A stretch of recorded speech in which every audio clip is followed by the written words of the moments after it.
નમસ્કાર વિદ્યાર્થી મિત્રો, આપનું મારા લેક્ચરની અંદર હાર્દિક સ્વાગત છે. ધોરણ 9 અને 10, 11 અને 12 ચારે ચાર ધોરણો માટે મોસ્ટ આઈએમપી ટોપિક છે કન્જક્શન. કન્જક્શનની અંદર કહેવામાં આવે તો વિશેષણ. વિશેષણ ઘણા બધા પ્રકારના હોય છે મિત્રો, ખાસ ધ્યાન આપજો. હવે આ વિશેષણની જે ખાલી જગ્યા છે એ તમારે 9મું ધોરણ હોય કે 10મું ધોરણ હોય ઉપરાંત 11 છે કે 12 છે, બધાય ધોરણની અંદર ઓછામાં ઓછું 3 માર્ક્સ અંદર કન્જક્શન પૂછવામાં આવે છે. હવે કન્જક્શન જે બોર્ડ પર શબ્દ આપેલા છે, આ જે બધા કન્જક્શન છે, ફોર એક્ઝામ્પલ એન્ડ છે, but, so, therefore, neither nor, either or, whom, whose, who, yet, because, or else, though, so that, otherwise, out of although છે, inspire of છે, inspire of છે, ઘણા બધા પ્રકારના કન્જક્શન છે. હવે કન્જક્શન મૂકવાનું કઈ રીતે? તમને ઓપ્શનમાં ફોર એક્ઝામ્પલ એક્સરસાઇઝ જોવો છો તો અહીંયા તમને બધામાં કોઈને કોઈ જગ્યાએ બધા કન્જક્શન આપેલા છે. અત્યારે ઓપ્શનમાં 2 આપેલા છે, એક શબ્દ 3 આપેલા છે. માત્ર તમારે ખાલી એનું ગુજરાતી ટ્રાન્સલેટ કરીને ત્યારબાદ પછી કયું કન્જક્શન મૂકવું તે આવડવું ખૂબ જ અનિવાર્ય છે.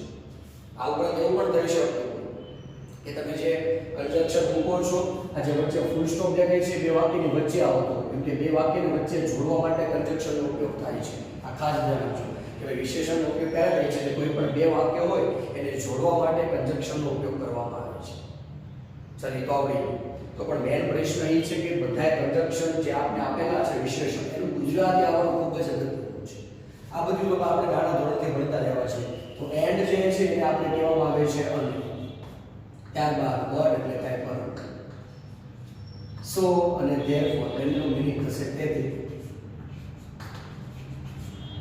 આ આઈધર ઓર અને નાઈધર તમારા માટે નવું છે, જે 9મું ધોરણ આવશે એના માટે થોડુંક નવું છે. જો કે તમે 8માં પણ ભણી ગયેલા છો કન્જક્શન. જો કોઈ પણ 2 વસ્તુ આપેલી હોય એમાંથી કોઈ પણ એકની પસંદગી નહીં કરવાની, કોઈની પણ પસંદગી નથી કરવાની, બેમાંથી એક પણ નહીં, બેમાંથી એક પણ નહીં, તો એના માટે વપરાય છે નાઈધર. અને આઈધર ઓર ક્યારે વપરાય? બેમાંથી કોઈ એક હોય, વિકલ્પ, બેમાંથી કોઈ પણ એક વિકલ્પ પસંદ કરવાનો હોય તમારે તો એમાં વપરાય છે આઈધર. ત્યારબાદ whom કે જેમને, ખાલી જો whose કે જેમનું,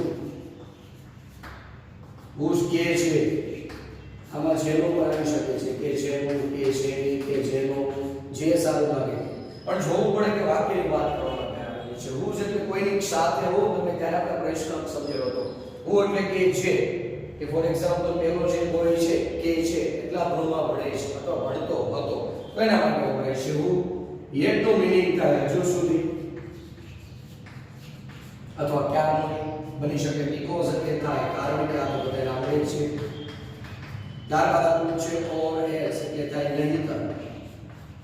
ત્યારબાદ છે though કે ભાઈ તો છતાં કોઈ પણ વસ્તુ આવી શકે છે.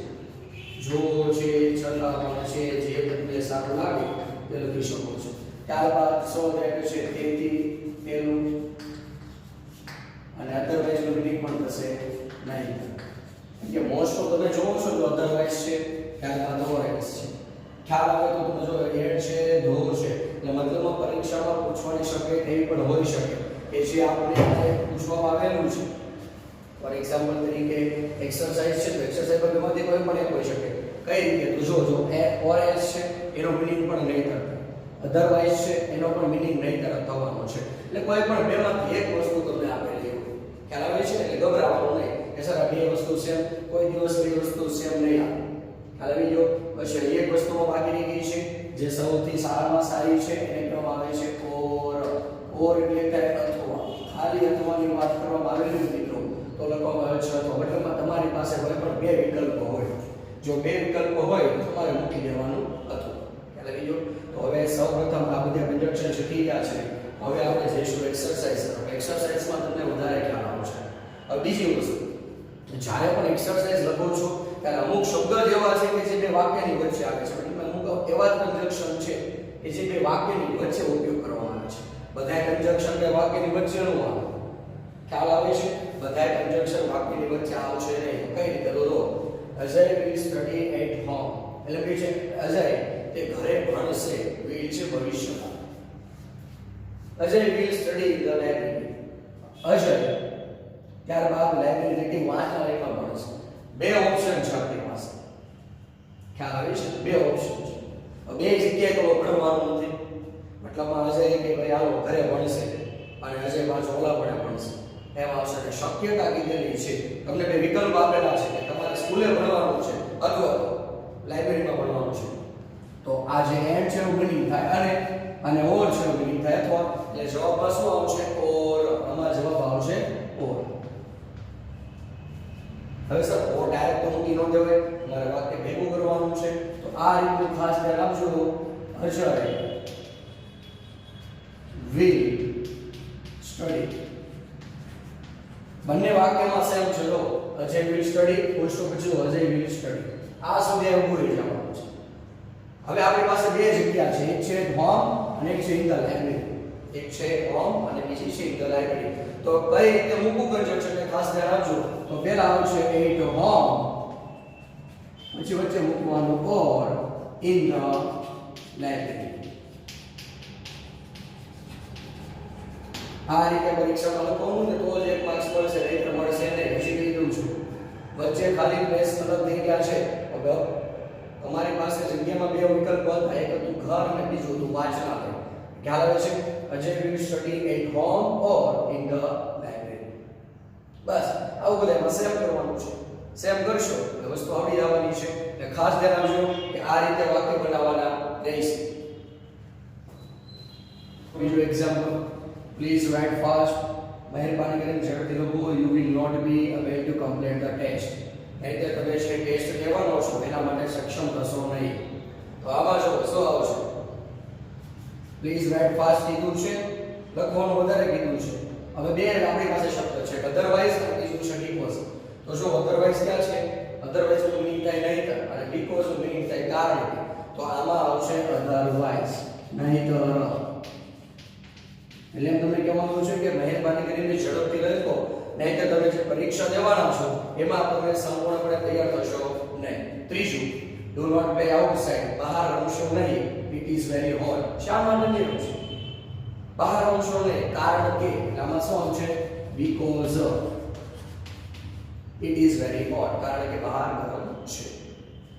ચલો, mother will prepare sweets. Mother will back a cake. બે ઓપ્શન છે. પહેલા વાક્યની જેમ તમારી પાસે છે બે ઓપ્શન છે. સ્વીટ ની વાત કરેલી છે અને બેક અ કેક ની વાત કરેલી છે. ચાલો હવે તમે શું કરશો? હવે આપણી પાસે આઈધર અને નાઈધર નો છે. તો આમાં ખાસ ધ્યાન આપો. આઈધર ઓર એટલે બેમાંથી કોઈ પણ એક વિકલ્પ છે. નાઈધર ઓર બેમાંથી એક પણ. હવે ખાસ ધ્યાન આપજો કે નાઈધર ઓર જ્યારે વાક્યમાં નકાર આવેલો હોય ત્યારે ઉપયોગ કરવામાં આવે છે. સમજ ન પડી તો સમજાઈ દો. Mother will not prepare sweets. જો નોટ હોય તો અહીંયા આવી જાત નાઈધર ઓર, પરંતુ હકાર વાક્ય છે એટલે આમાં જવાબ તરીકે આવશે આઈધર ઓર. લખવાનું કઈ રીતે? તો જો mother will either prepare sweets or back a cake. આ બે વસ્તુ બેમાં સેમ છે. જો મધર વિલ માં ખ્યાલ આવી ગયો જે પહેલા વાક્યમાં છે. પણ ખાસ ધ્યાન રાખો, ફરી પણ જો બોલું છું, mother will either prepare sweets or back a cake. વચ્ચે જગ્યા છે એમાં તમારે એક ઓપ્શન બીજો મૂકવાનો છે. ખ્યાલ આવી ગયો. ત્યારબાદ પાછળનું લો, તમારી is a clever student, Neha is a clever student. બંને હોશિયાર છે. આપણી પાસે બે ત્રણ છે. આપણે ધ્યાન આપો ખાસ. And but or. બટ એટલે કે પરંતુ તો નહીં છે. ઓર અથવા ઈ પણ નહીં, કેમ કે બંને વ્યક્તિ હોશિયાર છે. બેમાંથી એક વ્યક્તિ હોશિયાર છે એવું નથી કીધું, બંને વ્યક્તિ હોશિયાર છે. એટલે જવાબમાં આવશે એન્ડ. પણ જવાબ આ રીતે લખવાનો થશે. ખાસ ધ્યાન રાખજો. પ્રશ્ન અમર એન્ડ નેહા. પછી વાક્ય જોડી દો. Is a clever student. કે બેમાં તો બે વસ્તુ સેમ છે. બધી વસ્તુ is a clever student, is a clever student. એટલે શું આવશે? Amar and Neha is a clever student. છઠ્ઠું લો, the boys knew who had broken the glass. They kept quiet. હવે જો તેમ કીધેલું છે છોકરાઓને ખબર હતી કે કોણે ગ્લાસ તોડ્યો છે. કોણે ગ્લાસ તોડ્યો છે? they kept quiet. અને તે શાંતિથી બેઠા. તો આમાં આવે સો તો નહીં આવે. આમાં આવશે ધો, તેમ છતાં, છતાં. એટલે આમાં જવાબ આવશે ધો. ધો આવશે વાક્યની શરૂઆતમાં. ખાસ ધ્યાન રાખજો કે ધો છે એ હંમેશા વાક્યની શરૂઆતમાં આવે છે. એટલે જો ધો હંમેશા વાક્યની શરૂઆતમાં આવે છે. આ રીતે થશે. Though the boys knew who had broken the glass, they kept quiet. છોકરાઓને ખબર હતી કે ગ્લાસ કોણે તોડ્યો છે, છતાં પણ તેઓ શાંતિથી બેઠા હતા. ચાલો આ બાજુ. The principal called the parents. They could discuss their problems with him. એમ કહે છે કે ભાઈ પ્રિન્સિપાલે છે માતા પિતાઓને બોલાવ્યા હતા અને તેઓ તેમની સાથે જે સમસ્યા હતી તેનું ડિસ્કશન કરવા માંગતા હતા, કે ચર્ચા કરવા માંગતા હતા. તો પેરેન્ટ્સને બોલાવેલા હતા. પણ શા માટે બોલાવેલા હતા? કે પરીક્ષા જે વ્યક્તિઓ છે, વિદ્યાર્થીઓ છે, એની પરીક્ષાની ચર્ચા કરવા માંગતા હતા. એટલે આમાં આવશે સો ધેમ. પરિણામ છે હવે ખબર ન પડી તો જો હું તમને એમ પૂછું કે ભાઈ પ્રિન્સિપાલે પેરેન્ટ્સને શા માટે બોલાવવામાં આવે, તમે શું કહો કે સર એની પ્રોબ્લેમની સમસ્યા માટે બોલાવે. તેથી એટલે શું આવે છે? તેથી the teacher will collect the money, the teacher will hand it over to the principal. એમ કહે છે કે શિક્ષકે જે પૈસા હતા તે ભેગા કરી, એકઠા કરી, અને શિક્ષક જે છે એ આ પૈસા ભેગા કરશે, ભેગા કરશે અને શિક્ષક એ પ્રિન્સિપાલને આપશે. એટલે હજુ સુધી આવશે ને જવાબમાં શું આવશે? એન્ડ વાક્યની વચ્ચે આવે છે. ખ્યાલ આવી ગયો? એટલે આ રીતનું થશે. The teacher will collect the money and hand it over to the principal. એટલે ટીચર બીજી વાર આવશે નહીં. સમજ પડી ગઈ? કેમ કે એકવાર નામ ના કરતા જે છે એ આવી ગયું છે એટલા માટે. ચાલો ત્યારબાદ પછીનો Tarak should work hard, he will not succeed. તારકે સખત મહેનત કરવી જોઈએ, he will not succeed, તે સફળ થશે નહીં. તો આમાં શું આવશે? સો એટલે થાય તેથી નહીં. આપણે શું આવશે? or else, નહીંતર. or else નું meaning શું થશે? નહીંતર. એટલે કે છે તારકને સખત મહેનત કરવી જોઈએ, નહીંતર તે સક્સેસ એટલે કે સફળ થશે નહીં. ત્યારબાદ 10મું જો સંકેત was busy. સંકેત વ્યસ્ત હતો. Sorry, he could not come for the picnic. આમાં બધાને ખબર પડી જાય સો, તેથી તે પિકનિક એટલે કે પ્રવાસમાં આવી શક્યો હતો નહીં. ચાલો કેવું તો સમીર બીમાર હતો. he appeared for the exam. for the exam નો આવશે yet. એટલે કે હજુ સુધી તેમ છતાં, એટલે કે છે કે સમીર બીમાર હતો તેમ છતાં પણ તે પરીક્ષામાં દેખાણો હતો. બીમાર હોય તો પરીક્ષામાં દેખાવાનું ન હોય. સો તો આવે નહીં, તેથી ત્યારે નોટ આવે. he not appeared in the for the exam.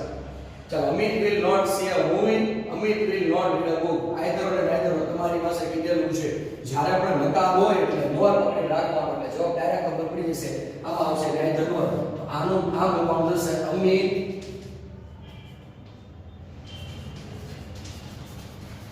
neither see a movie nor read a book. Amit neither see a book એટલે જો will not ની જગ્યાએ neither મૂકવાનું છે અને આમાં will not ની જગ્યાએ nor મૂકવાનું છે એટલા માટે. એટલે ખાસ ધ્યાન રાખજો, neither nor છે, either or છે, because છે, and છે. તો એ રીતે ક્યાં વાક્ય સેમ થતા હોય, કન્જક્શન નું મીનિંગ જ એ થાય છે. આગળનું પાછળનું વાક્ય મોટા ભાગનું સેમ થતું હોય એટલે તમારા વાક્ય થોડું અલગ પ્રકારે લખવાનું થાય. એટલે આ રીતે અહીંયા કન્જક્શનનો ટોપિક સાવ કમ્પ્લીટ પૂરો થાય છે. ધોરણ 9 થી 12 માટે ખૂબ જ અગત્યનો ટોપિક છે. 12મા ધોરણની અંદર 11મા ધોરણની ડિસ્પાઇટ ઓફ ને ડિસ્પાઇટ ઓફ આવે છે. પણ એ કોઈ ટેન્શન લેવાની વાત નથી. ડિસ્પાઇટ ઓફ ને ડિસ્પાઇટ ઓફ જે ધો છે, ઇફ છે, અનલેસ છે, એ બધા વાક્યની શરૂઆતમાં જ આવવાના છે. જે રીતે મેં કીધું હતું કે ધો છે હંમેશા વાક્યની શરૂઆતમાં જ આવે. એટલે ખાસ ધ્યાન રાખજો, બધા વિદ્યાર્થીઓ એટલી વસ્તુ રિવિઝનમાં લખવાની થશે. આ બધી વસ્તુ સમજો, એને લખો અને આગળ જેમ બને બીજી એક્સરસાઇઝનું સોલ્યુશન કરો, જે તમારા માટે સૌથી સારામાં સારી પ્રેક્ટિસ છે કન્જક્શન માટેની. અને પહેલા તો સમજો અને ત્યારબાદ લખો. એટલે આ બધું ગુજરાતી છે, આ એક્સરસાઇઝ છે તમારે લખવાની રહેશે. Thank you.